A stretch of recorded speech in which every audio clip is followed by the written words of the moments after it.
हाँ, नमस्कार दोस्तों, आप भारत न्यूज़ लाइव देख रहे हो। मेरा नाम महेंद्र कुमार शर्मा है और आज हम संगम विहार में बैठे हुए हैं। संगम विहार वो क्षेत्र जहाँ सबसे ज़्यादा जेजे क्लस्टर वाले लोग रहते हैं, मज़दूर लोग रहते हैं।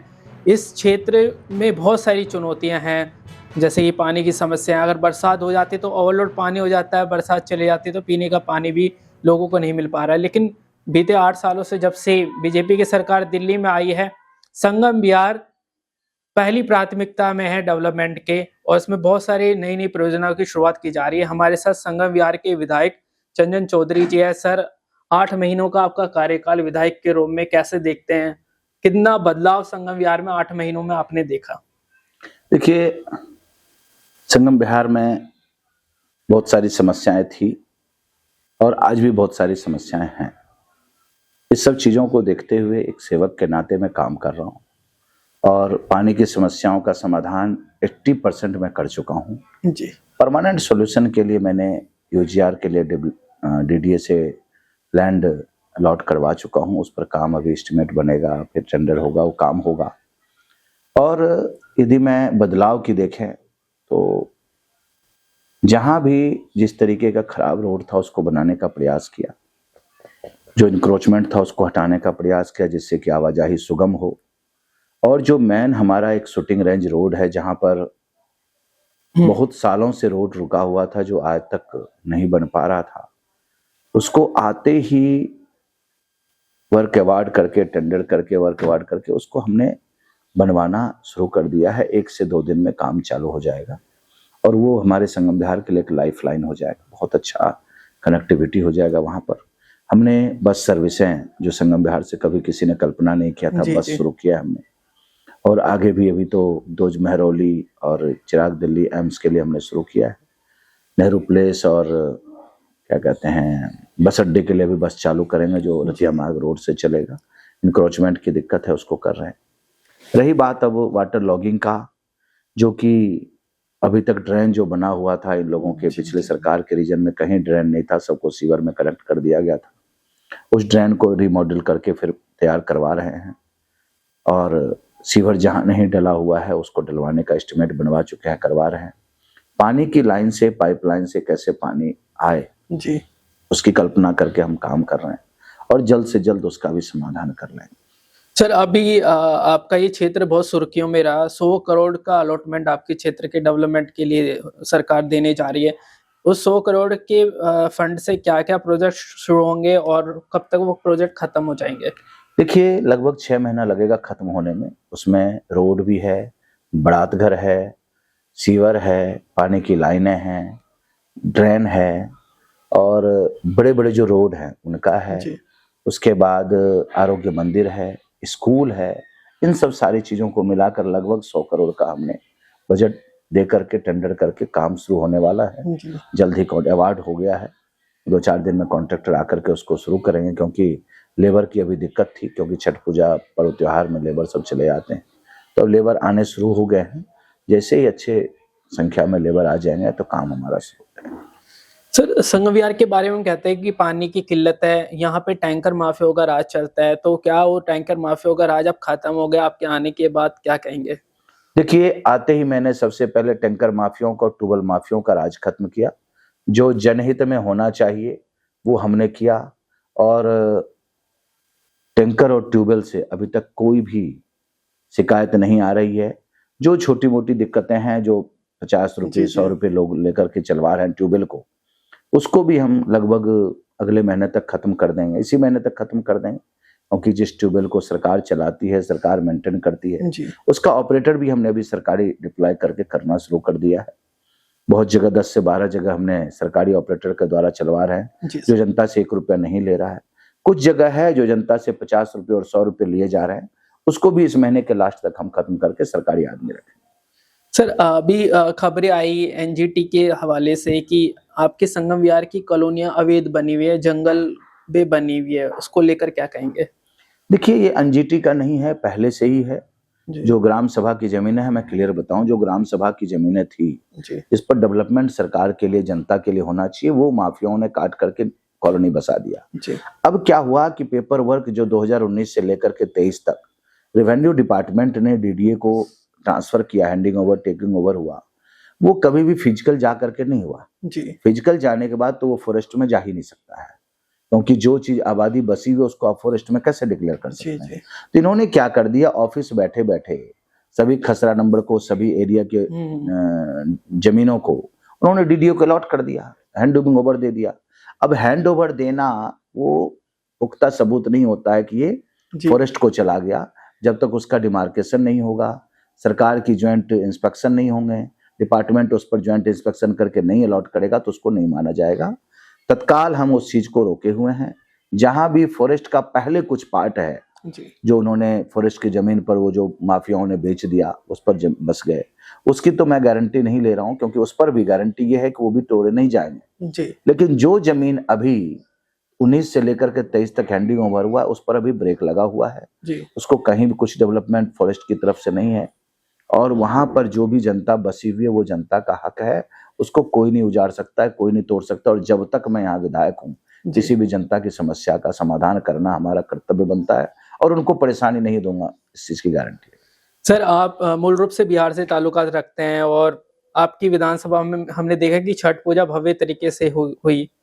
तो पिछले सालों के क्या एक्सपीरियंस रहे? आप निगम पार्षद भी रहे छठ पूजा के, और आपके समय में कितना बदलाव हुआ, कितनी छठ पूजा का आयोजन, आपका अनुभव क्या रहा छठ पूजा का? देखिए, मेरा अद्भुत अनुभव रहा, अलौकिक रहा। 30 साल का मेरा दिल्ली का लाइफ है। जी 30 साल मैंने ऐसी पूजा कभी नहीं देखी जिस तरीके से इस बार सरकार मुस्तैदी से, सरकार के डिपार्टमेंट मुस्तैदी से हर एक घाटों पर निगरानी कर रहे थे, कॉल सेंटर बना करके, फिजिकली भेज करके, नोडल ऑफिसर तय करके।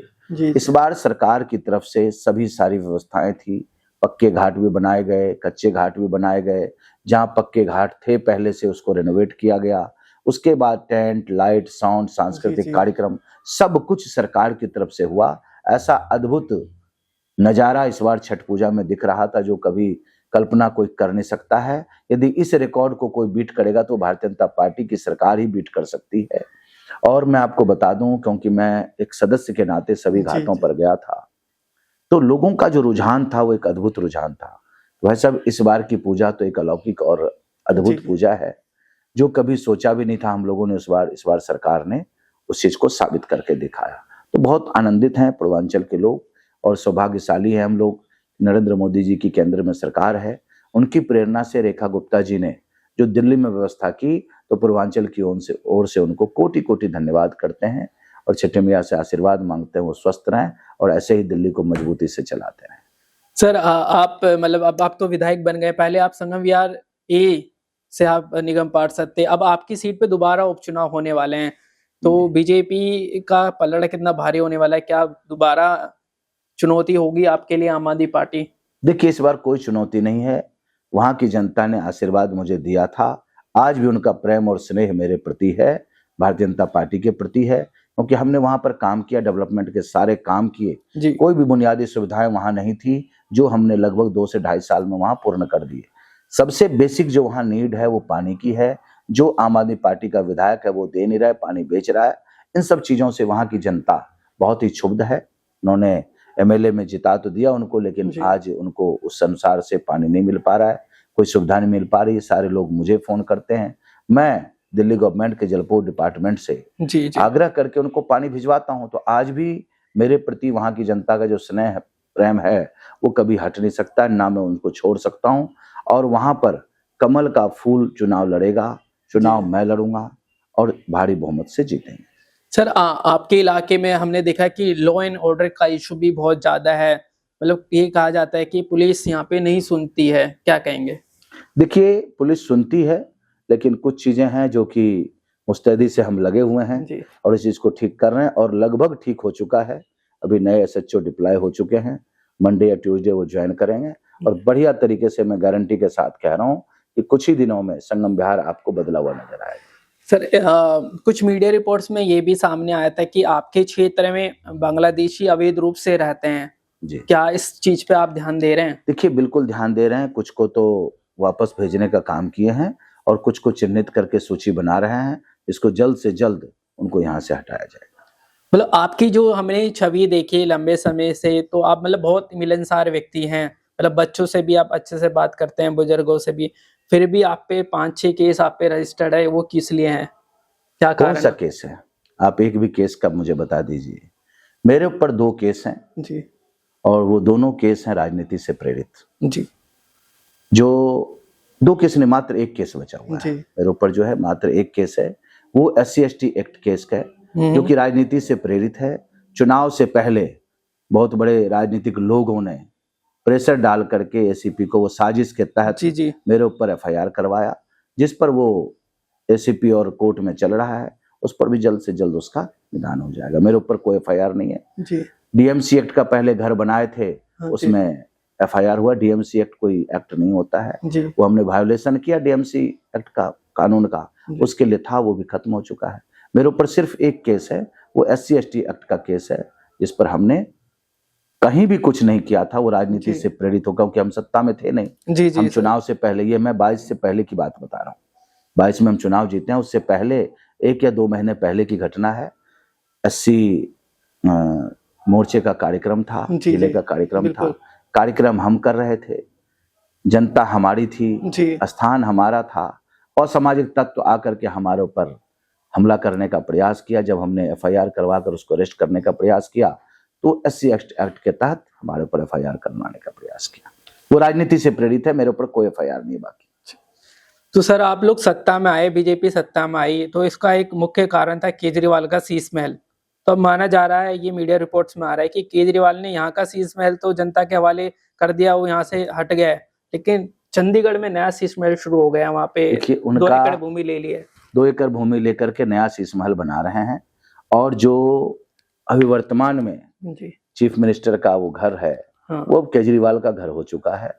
तो यही है, जो ये कहकर के आए हुए थे, ना गाड़ी लेंगे, ना हाँ, बंगला लेंगे, ना रेड लाइट लेंगे, लाइट वाला गाड़ी लेंगे। आज देखिए, जी वही व्यक्ति लाव लश्कर से चल रहा है।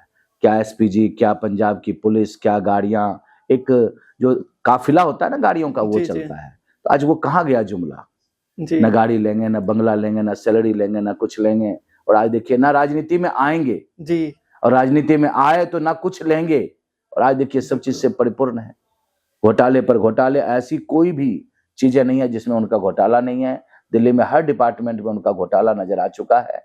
CAG की रिपोर्ट में आ चुका है। हमने लगभग 13 CAG रिपोर्ट पेश कर दी है विधानसभा में। जी। इसमें सब में घोटाला ही घोटाला है। जांच चल रही है, जल्द से जल्द वो जेल जाने वाले हैं। सर, एक आखिरी सवाल मैं पूछ रहा हूँ। आप मूल रूप से बिहार से ताल्लुकात रखते हैं, तो अब बिहार में सरकार बनने की कोशिश हो रही है, वहाँ पे चुनाव हो रहे हैं, तो NDA का कितना वहाँ पे दबदबा आपको देखने को मिल रहा है? देखिए, NDA का दबदबा है, पहले भी NDA की सरकार थी। इस बार लगभग 170 सीट से अधिक जी जीत करके NDA आ रही है, और भारी बहुमत से चुनाव लड़ भी रहे हैं, भारी बहुमत से चुनाव जीतेंगे और सरकार बनाएंगे। तो जैसे कि आपने सुना, चंदन चौधरी जी ने साफ तौर पे बता दिया कि संगम विहार का विकास इनकी पहली प्राथमिकता है। और हम संगम विहार के बारे में सुनते आए हैं कि ये संकट विहार है, यहाँ पे बहुत सारी समस्याएं हैं, लेकिन जब से चंदन चौधरी जी 8 महीनों में यहाँ से विधायक के रूप में काम कर रहे हैं, बहुत बड़े स्तर पे बदलाव हुए हैं। अभी अतिक्रमण को हटाया है, रोड चौड़े किए जा रहे हैं, सड़कों का निर्माण हो रहा है। तो आने वाले समय में संगम विहार भी, मुझे लगता है कि बाकी विधानसभाओं की तरह ही अच्छा और विकसित होगा। धन्यवाद।